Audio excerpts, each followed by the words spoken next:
मदीने का एक नौजवान, माँ भी यहूदन है, बाप भी यहूदी है, और बेटा एक दिन मस्जिद नबवी के पास से गुजर रहा था, यहूदी लड़का है। हुजूर पाक को सहाबा के साथ बैठे हुए देखा और दिल दे बैठा, और दरवाजे पर खड़ा रहा, देखता रह गया। वो हसीन महफिलें कैसी होंगी, सहाबा की अंजुमन लगी हो और गुलाब जैसी रंगत चमकती हुई मेरे आका की सूरत उसमें हो, और जब देखने वाला पलकें झपकाना भूल जाता था, उस यहूदी लड़के ने देखा और देखता रह गया। एक दिन नहीं, 2 दिन नहीं, 3 दिन नहीं, उसकी तो ये आदत सी बन गई, रोज चलते चलते दरवाजे पर खड़ा हो जाए और उस हसीन मोहनी रंगत को देखता रह जाए। मुख चंद बदर शाशानी है, माथे चमके लठ नूरानी है, काली आंख ते जुल्फ मस्तानी है, मखमूर आंखें हिन मद भरियां, उस सूरत नू मैं जान अखा की जान जहां अखा, सच अखा रब दी शान अखा, उस शान तुशाना सब नबियां। हुजूर पाक का हुस्न देखने वाले का हाल क्या होता था। हजरत जाबिर बिन समुरा कहते हैं 14वीं का चांद निकला था, मैं घर से बाहर निकला और हुजूर अपने घर से बाहर आए। हुजूर सुर्ख जुब्बा पहने हुए थे। हजरत जाबिर कहते हैं कभी मैं चांद को देखता और कभी हुजूर को देखता, कभी उधर देखता और कभी इधर देखता। हदीस में है, वो कहते हैं मैं ये सोच रहा था कि चांद ज्यादा हसीन है कि आमिना का लाल ज्यादा हसीन है।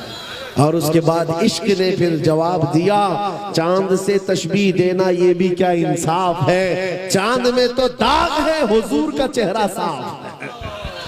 मेरे अजीजों, हुजूर का हुस्न देखने वाला वो नौजवान यहूदी लड़का, उसके बाप से जाकर मदीने वाले किसी और ने शिकायत कर दी कि तुम्हारा बेटा तो मोहम्मद को देखने लग गया है सल्लल्लाहु अलैहि वसल्लम, उनका दीवाना बन गया, रोजाना वहां जाकर खड़ा होता है। बाप कट्टर यहूदी था, कट्टर यहूदी। बेटे से कहा कि तू आ जाता, उसने कहा वो अच्छे लगते हैं, मैं देखता हूं अच्छे लगते हैं। बाप ने पाबंदी लगा दी कि आज के बाद से उस रास्ते से भी नहीं जाएगा। लेकिन इश्क है तो इजहार होना चाहिए, इश्क हो तो फिर सारे सलासिल और बेड़ियां तोड़ करके निकलता है बंदा। वो नौजवान न बाप की सुना न माँ की सुना, फिर दूसरे दिन आया, उसी दरवाजे के पास खड़ा हो गया, हुजूर को देखने लगा।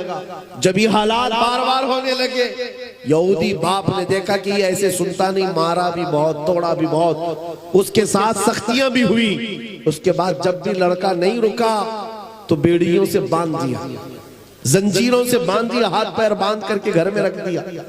लेकिन जानते हो मेरे अजीजों, सबसे बड़ी तकलीफ आशिक को अपने माशूक से दूर करना, महबूब से दूर हो जाए, ये सबसे बड़ी तकलीफ है। ये नौजवान लड़का बीमार हो गया, बीमार हो गया, इतना बीमार कि इलाज से इफाका नहीं, सही होने का नाम ही नहीं है। आला हजरत कहते हैं ना, जान है इश्क मुस्तफा, रोज फजू करे खुदा, जिसको हो दर्द का मजा नाज़े दवा उठाए क्यों। आप बीमार, ये बीमारी बढ़ती गई, यहां तक कि हकीमों ने हाथ उठा लिया, कहा तुम्हारा बेटा सही हो ही नहीं सकता, 2-4 दिन का मेहमान है। भरी जवानी में बेटा इंतकाल करने पर आ गया।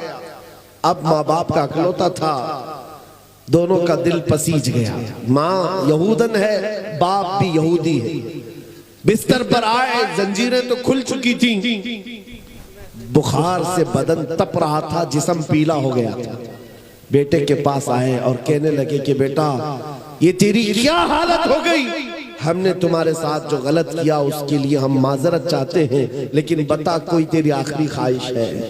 उस नौजवान ने कहा एक बार मोहम्मद अरबी को देखना चाहता हूं। मेरे अजीजों, इश्क अगर हो तो इजहार होना चाहिए, चाहे वो यहूदियों के घर में भी हो। ख्वाहिश रखता है मैं अपने महबूब को देख लूं। माँ ने दिल पसीज करके अपने शोहर से कहा जाओ एक बार मोहम्मद सल्लल्लाहु अलैहि वसल्लम से कह दो, अगर वो हमारे घर आ गए तो ये हमारा बच्चा देख लेगा मरने से पहले, इसकी ख्वाहिश है। बाप यहूदी जो कभी देखना नहीं चाहता था आ गया। मेरे आका सहाबा के साथ बैठे थे, उसने कहा मोहम्मद अरबी सल्लल्लाहु अलैहि वसल्लम, मेरा एक मसला है, मेरा बेटा जवान है, वो आपकी मोहब्बत में पागल हो चुका और अब मरने वाला है, चंद सांसें बची हैं। हम उससे आपसे दूर करने के लिए बहुत कोशिशें किए, लेकिन दूर होता नहीं। मरने से पहले उसकी ख्वाहिश है एक बार आपको देख ले। इतना सुनना था, हुजूर अपनी मजलिस से खड़े हो मेरे आका सल्लल्लाहु अलैहि वसल्लम सहाबा से कहते चलो हमारे एक दीवाने के जाने का वक्त आया है, हम चलते। हुजूर पाक तशरीफ लाए, घर जब आए बिस्तर के करीब मेरे अजीजों, अल्लाह अकबर, खुशबू पाते ही आशिक के दिल और उसके बदन में गर्मी आ गई और हरकत में आ गया और इधर उधर जैसे यूसुफ गुमगश्ता को सूंघते हुए याकूब अलैहिस्सलाम की बीनाई आ गई थी, उसी तरह से ये नौजवान बिस्तर से उठ करके बैठ गया और कहा मुझे मेरे महबूब की खुशबू आती है, उनकी खुशबू आती है। घर में जैसी मेरे आका तशरीफ लाए, सिराने के पास आए बैठे, जी भर करके जवान हुजूर को देखता रहा और उसके बाद हुजूर को देखकर मुस्कुराता रहा। इतना करीब आमिना के लाल आ चुके, मेरे आका ने सीने पर हाथ रखा और पूछा अभी देर किस बात की, क्या अब भी ईमान नहीं लाओगे, अब भी कलमा नहीं पढ़ोगे? उसने कहा दिल तो उसी वक्त दे चुका था, जुबान से अब कहता हूँ अशहदु अन्ना मुहम्मदर रसूलुल्लाह, मैं गवाही देता हूँ मोहम्मद अल्लाह के रसूल है। चंद सांसें गुजरी थी कि इंतकाल हो गया, इंतकाल हो गया। लेकिन मैं आपको बताता हूं मेरे अजीजों, जिसने इश्क का इजहार किया यहूदी माँ और यहूदी बाप के घर में रहकर, जानते हो उस जवान का मकाम क्या है? वो पल भर ईमान लाया और इंतकाल कर गया। जिंदगी में एक नमाज पढ़ने का वक्त भी नहीं आया, रोजा रखने का वक्त भी नहीं आया, हज करने का वक्त भी नहीं आया, लेकिन मकाम कौन सा? सहाबी रसूल का मकाम है, जहां के मुतालिक गौसे पाक फरमाते हैं सहाबी का मकाम कितना है जानते हो?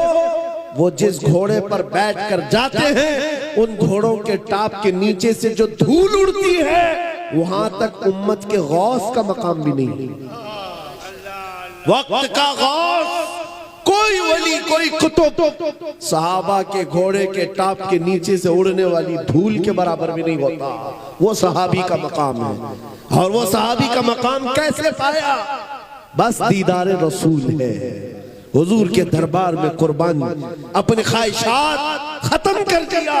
माँ अलग चाहती थी, बाप अलग चाहता था और दुनिया अलग चाहती थी। कौन क्या कहता है, इससे उस नौजवान को कोई सरोकार नहीं। हम रसूलुल्लाह के जन्नत रसूलुल्लाह। आज मैं तुम्हें ये दावत देता हूँ, तुम इसकी उसकी सुन करके अपने आप को बदल लेते हो, अपने आप को बदलने लगते हो। चंद औबाशों के साथ तुम्हारी दोस्ती क्या हो गई? तुमने अपने कपड़े भी बदल लिए, टोपियां भी छुपा ली, दाढ़ियां भी छीलकर गटर में डाल दिया।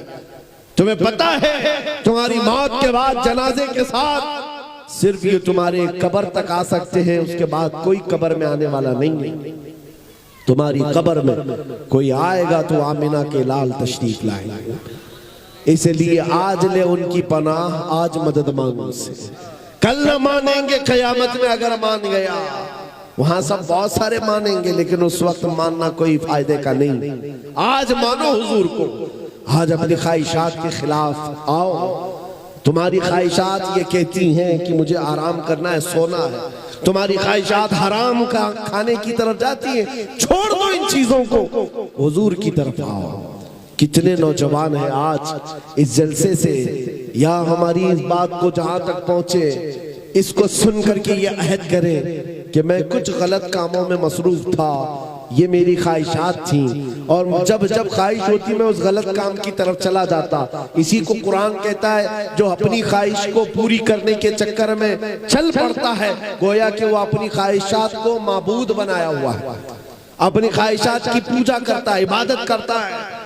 यहां से निकल आओ, तुम्हारी अपनी ख्वाहिशात के मुताबिक नहीं जीना है। जीना है तो कैसे? ताज शरिया बदर तरीका मुर्शिद गिरामी जाने से पहले ये हमको सिखा करके गए हैं, जिंदगी ये नहीं है किसी की किसी के लिए, जिंदगी है नबी की नबी के लिए। ना समझ मरते हैं जिंदगी के लिए, जीना मरना है सब कुछ नबी के लिए। जीना मरना है सब कुछ नबी के लिए। हुजूर की मोहब्बत में जियो और उनकी ख्वाहिशात के मुताबिक। अच्छा, यहाँ पर उलमा भी है, मुफ्तियान इकराम भी हैं, जहां जहां दारुल इफ्ता है इनसे जाकर के पूछो, फतवे लिखते हैं नहीं, सवालात आते हैं इनके पास, फतवे लिखते हैं। इनसे पूछो सबसे ज्यादा फतवे किस चीज के आते हैं आपके पास, इस्तिफ्ता, और जवाब किस चीज का आप ज्यादा देते हैं? या आपको कहेंगे तलाक के मसले सबसे ज्यादा होते हैं, तलाक के, इद्दत के, निकाह के, खुला के, यही मसले सबसे ज्यादा दारुल इफ्ताओं में। मैं आपसे बताता हूं, ये उलमा, ये मुफ्तियान कराम सिर्फ तलाक, इद्दत, खुला के लिए ही है। ऐ नौजवानों, कभी तुमने जाकर किसी आलिम से ये पूछा कि मैं अपने नबी से बहुत मोहब्बत करता हूं, मुझे ये तो बताएं हुजूर ने शादी कैसे फरमाई थी, हुजूर पाक सल्लल्लाहु अलैहि वसल्लम ने निकाह कैसे किया, मैं चाहता हूं वैसे निकाह करूं। कभी आकर के ये पूछते हो, मेरे घर में बच्चे की विलादत हुई, जब नबी पाक के घर में भी बच्चे की विलादत हुई थी तो मेरे आका ने क्या किया था ताकि मैं भी वैसा करूं। तुम्हें इस चीज की का तजस्सुस होना चाहिए। जो मोहब्बत करता है वो ढूंढ ढूंढ करके अमल भी करता है अपने महबूब की अदाओं पर। एक बहुत बड़े बुजुर्ग हैं, वो फरमाते हैं, तरबूज जानते हैं ना, इसको क्या कहते हैं आपके? तरबूज को हमारे यहाँ मुंबई में कलिंगड़ बोलते हैं, कलिंगड़। तरबूज लाल होता है अंदर वाला। बुजुर्ग रोज देखते थे, खाने की ख्वाहिश भी थी, खाते नहीं थे। शागिर्दों ने पूछा, हुजूर आप ये खाते क्यों नहीं? कहा ये सुन्नत है, हुजूर पाक ने खाया है।